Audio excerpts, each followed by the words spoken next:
حدیث شریف کې راغلی چې وایي د منافق درې علامې دي. یو دا چې خبرې کوي دروغ وایي، بل چې ژمنه کوي نه عملي کوي، او دریم دا چې په امانت کې خیانت کوي. ساينس بیا ښودلی چې دروغ داسې زهر دي چې اروایي او جسماني انرژي ضعیفوي او د وجود دفاعي ځواک هم کمزوری کوي. دروغ ویونکی فکر کوي چې مقابل لوری د هغه په دروغ نه پوهیږي، خو د سترګو حرکات یې هیڅکله د دروغ ویلو په وخت کې په نورمال ډول عمل نه کوي. ولې که دروغجن په دروغو کې 40 کلنه تجربه هم ولري. دا ځکه چې سترګې کله هم دروغ نه وایي. په روانه خبرونه کې لومړی د ماشومانو بیا د ځینو لویانو د دروغو په اړه خبرې کوو. په پیل کې مو له یو 12 کلن هلک غورځنګ نه پوښتلي چې دی څه وخت او ولې دروغ وایي. کله چې لوبو ته لاړ شم را باندې ناوخت شي همدې خاطر هم دروغ وایم. یو کله چې سبا مو یا ټیسټ یا ازموینه وي په مکتب کې د کوم مضمون هم چې نوي زده کور کې دروغ وایم چې زه مریض یم سبا مکتب ته نه ځم، یا که مکتب ته لاړ شم هم هغه ته استاد ته دروغ وایم چې پرون یا مېلمانه وو یا چېرته لاړم درس مې نه دی ویلی. مشران وایي که غواړئ چې رښتیا خبرې واورئ نو ماشومان پوښتئ، ځکه هغوی دروغ نه وایي. د کابل اوسېدونکي ګل رحمان په نظر کوم ماشومان چې دروغ وایي له لویانو یې زده کړي. دا ماشومان ډېر پاک خلک دي، دا دومره صحیح خلک دي که چېرې دې صحیح روزنه وشي دوی هېڅ وخت دروغ وایي نه. دا اصلاً کې مور پلار هغه ټولنه په دروغ یې مخته کوي، پلار یې دروغجن دروغجن ته نه مخته کوي. د روانشناسانو له نظره دروغ د فسادونو مور ده. که غواړئ چې له دروغو څخه ځان وساتئ نو تخریبي اثرات یې مخې ته کېدی. د کندوز اوسېدونکي مرجع هم د ماشومانو د دروغ ویلو علت د کورنۍ مشران بولي.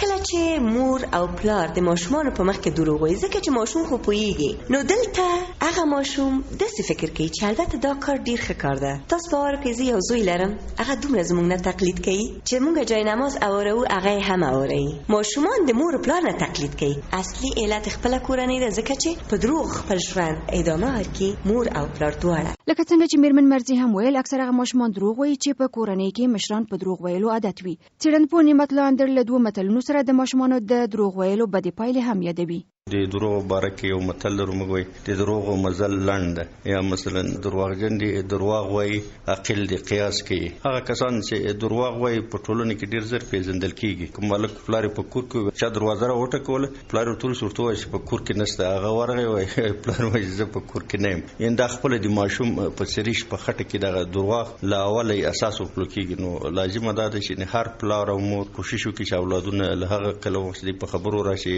باید دروغ ونه وایي. ځکه کله مخامخ شوم په دروغ متا خلک راغلي چې ډېر معتبر پاخه عمر کسان دروغ ویل مګلا اجتماعي حیا له خاطر ما غدي متل په اساس هغه د غسر متایید کړی د مګر قیاس وکړی د خبره دروغ ده. د پلاني په حواله باندې پلاني ورچدا چې موضوع په کې سوي ده نو ما ټوکو سر کوم دغه یو د خبرو مونږ شي یو خدای تعالی جل جلاله یو د نور په خبره باندې باور مکوي. کلو کې باندې کې څوک دروغ وایي مشهور دي. موږ د غزنی او د اندړو په دغه کې دروغ ته سوري وایي. موږ دا پلانې ډېر دروغجن دي ډېر سړن دي. خپل پلار او مور باید ماشومان له مخه د خبرونه کې شاغه د قیاسو کې د خبر واقعیت نه لري دروغ ده. د چل رواني پلوه د ماشومانو د دروغ ویلو علتونه کوم دي؟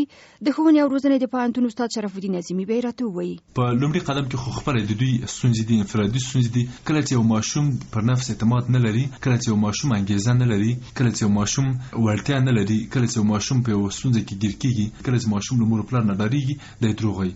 دویم علت کورنۍ ده. کورنۍ په ډیر جديت خپل ماشومان سره برخورد کوي، نو اولادونه مجبور کیږي چې دروغ وایي. کرختیا وایي په غضب اخته کیږي، کله چې مشکل ورته پیدا شي، کله چې جنجال ورته جوړ شي نو دوی دروغ وایي. او خپل دغه د کورنۍ برخورد هم دوی باندې اغیز کوي. مور پلار ترې ماما د وړو ماشومانو لپاره کورنۍ کې الګو ګرځي. کله چې دوی دروغ وایي هغه هم دروغ وایي، کله چې دوی رښتیا وایي هغه هم رښتیا وایي. کله چې وزنګ دوی ترازی ټلیفون کې او ورته وایي چې ته چیرته دی، ورته وایي چې مثلا په وظیفه کې اولاد ګوري چې د په کور کې ده، دا وایي چې دا دروغ کې د څه شي. ماشومان منطقي موجودات نه دي. دوی په دې اړه فکر نه کوي چې د ما پلار دروغ ویلې، د ما پلار اشتباه کوي. دوی وایي چې دا سنده صحیح، یا مثلا په کور کې میلمانه راځي د مور پلار میلمنو ته یو ډول د کور په اړه د اولادو په اړه دروغ وایي چې دا خپل تاثیر کوي، په دوی باندې اغیز لري. د ماشومان دروغ ویل دوی ته کوم تاوانونه اړولی شي؟ له دوی نور ماشومان هم دروغ زده کوي، کېدای دوی ته ډیر جنجالونه پیدا شي، کېدای شي دوی په ټولنه کې دوی ته د حقارت احساس وشي، کېدای شي دوی د دروغجن په نوم یاد شي. رابه شو دې ته چې لویان ولې او په کوم حالاتو کې دروغ وایي؟ آیا دوی په ځان نه پوهېږي که څنګه؟ د ننګرهار اوسېدونکی امین چې په خپله وینا اکثره وخت دروغ وایي، ټول خلک دروغجن ورته ښکاري. دروغ خو نن سبا ټول خلک وایي، زموږ نه نیولې چې څوک ګورو ټول خلک دروغ وایي، او خصوصا په ټلیفون کې دروغ وایي.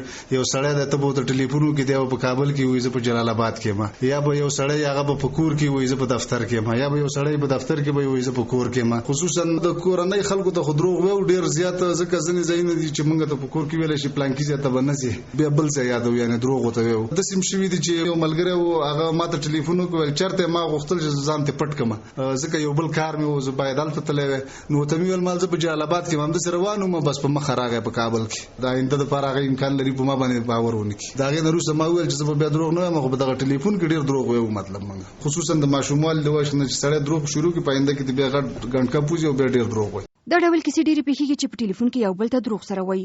عبدالمنان بیا وایي چې دته هم ملګری په ټلیفون کې داسې وخت دروغ ویل چې د پسترګو لیده دروغ لکه هغه پولیسیا په جیب کې څوک ځان سره ونه لري گزاره نه کوله طبعا لږ به دروغ وایي. نو زموږ خپل د مارکیټ بعضی کسان چې بر سره و د سپیش اسوله چې زموږ یو رفیق و د ماول دی چې کمپنی ته لاړ یو کمپنی دا د ټیکسټایل یو کمپنی دا هغه ته لاړ بیا وروسته ما د تزنګ و مال سلیمان جان ته چیرې ورده ولزه او جنبو کې جنبو په کوریا کې او ایریا د چلته کمپنیان دي مالو جنبو په کم ځای کې ما په کار ولزه وسلیری ما تمانه سه پیدا کولای کانټینر لوډینګ دی پال داخله مګر د دلته په کمپنی کې موږ څخه ځان پټاو دروغ نو دروغ دی باید نه ګل رحمان چې په پیل کې مو هم خبري واوري دی وایي چې دروغ ورته ویلي سخت دردولای دروغ چې تر اوسه پورې ماته ویلي دي ما او خدای پیدا شوی دی زیاته هغه انسان مزه تور شوی دی بالکل دغه اعتماد ما نه ختم کړ نور انسانانو باندې کله چې دا دروغ نور هم داس دروغ وایي ما د دومره ثابت څوک چې دروغ وایي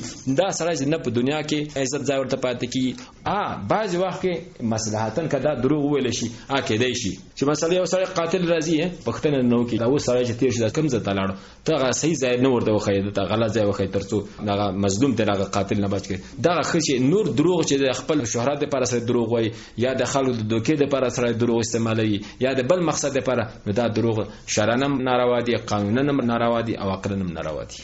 ځینې وخت بیا په کورنۍ کې میرمن خاوند او خاوند میرمنې ته دروغ وایي چې دا کار د دواړو ژوند ډیر تریخوي. ښځه ووتله د اولادونو سره 10 بجې میړه راغی 12 بجې ډوډۍ ته ګوري چې کور قلف ده بیرته لاړه ما نه پوښتنه وکړه چیرته مرزه خبر نه لرم کله چې بیګا کور ته راغی خپل خسته ته چیرته تللی وي ښځه ویل زه په کور کې وم اول غږ ورته ونه کړ بیا وروسته ورته ویل چې راغلم ته په کور کې نه وي د دې نتیجه دا شوه چې دغه ښځه بې اعتباره شوه خپل خاوند ته ځکه چې انسان یا ور دروغ وایي کنه هغه نو خپل میړه ته خامېږي احترام موقف هغه له لاسه ورکړي هر ورځ د هغوی جنګ ده میړه ته عصبي تکلیف پیدا شوی خپل ځان وهي هغه ورځ شاهد یم چې نږدې خپل ځان ته اور اچولی و یوازې په دې مسله کې نه په هرې مسله کې به ورته دروغ ویلي دروغ ویل انسان داسې خاموي چې بیا څوک په رښتیا خبره هم باور نه کوي. یو متل لرو چې وایي ډوډۍ کې خاموشي پخېږي خو انسان نه پخېږي. کمال د دروغجن چوپان له کیسې سره ځینې نورې خبرې هم د دروغو پاک لکوي. چوپان غره ته خپل مال بونو یو ورځ غاګو چې خلکو راشي لیوره غله د زما میږي خوري نو خلک ډیر په تیزی باندې راغل چې ګوري نه لیوشتره او نه خیر او خیرات ده چوپان ځل چې ما ټوکه کوله هغه دروغ ویلي بل ورځ بیا هم دا سید عمل تکرار کړو په درې ورځ اخر خلکو د فکر کو چې دا عادت ده اسې مونږ پازاوي بل ورځ رښتیا لیوره غله او د میږي خورل د چې هر څومره چغي وره خلکو فکر کوي چې دا دروغ وي نو د دروغجن عاقبت هم ده لکه فارسی کې یو متل دی چې بار کج به منزل نه میرسد کوب بار چې د خپل منزل ته نه رسیږي نه دروغجن سره خپل مخ ته نه رسیږي د کورنۍ یو غړ په کورنۍ کې دروغ وي هغه خپل اعتماد په کورنۍ کې د لاس ور کوي نو هر کله چې انسان د خپل ځان په حق کې دروغ نه خوخي نو طبيعي خبره ده چې بل سړی هم د دنم د تمل لري چې دا باید ته دروغ نه وي کله د انسان د تمل لرم چې هغه ما سره دوکونه کې ماته دروغ نه وي هغه هم د منم د تمل لري چې زه هغه ته دروغ نه یم. د علومو اکاډمي علمي غړی داود نظم بیا له دیني نظر وایي چې دروغ ویل لویه ګناه ده. رسول صلی الله علیه وسلم فرمایي چې دا یو له کبیره ګناهونو څخه ده.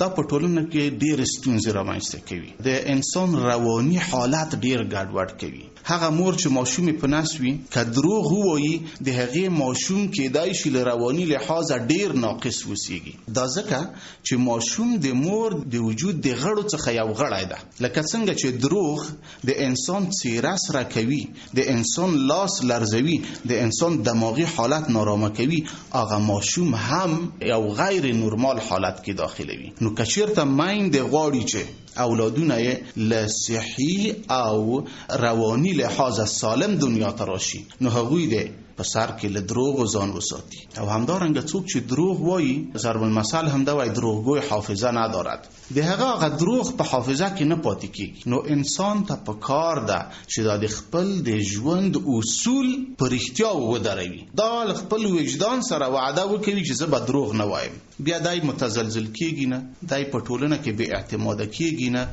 د اعتبار په ټولنه کې لوړ وي او هر څوک ور باندې اعتماد کوي. رسول صلی الله علیه وسلم په خاله پیغمبري څخه هم هیڅ کله دروغ نه ویلي او ټولنه دا لقب د امین ورکړی یعنی راستګوی رښتیا ویونکی او کله چې الهي پیغام خلکو ته اوراوه همدا پوښتنه یې ترې وکړه چې که زه تاسو ته ووایم چې له دې غره څخه په تاسو باندې یو فوج را روان ده او حمله کوي آیا تاسو یې منئ؟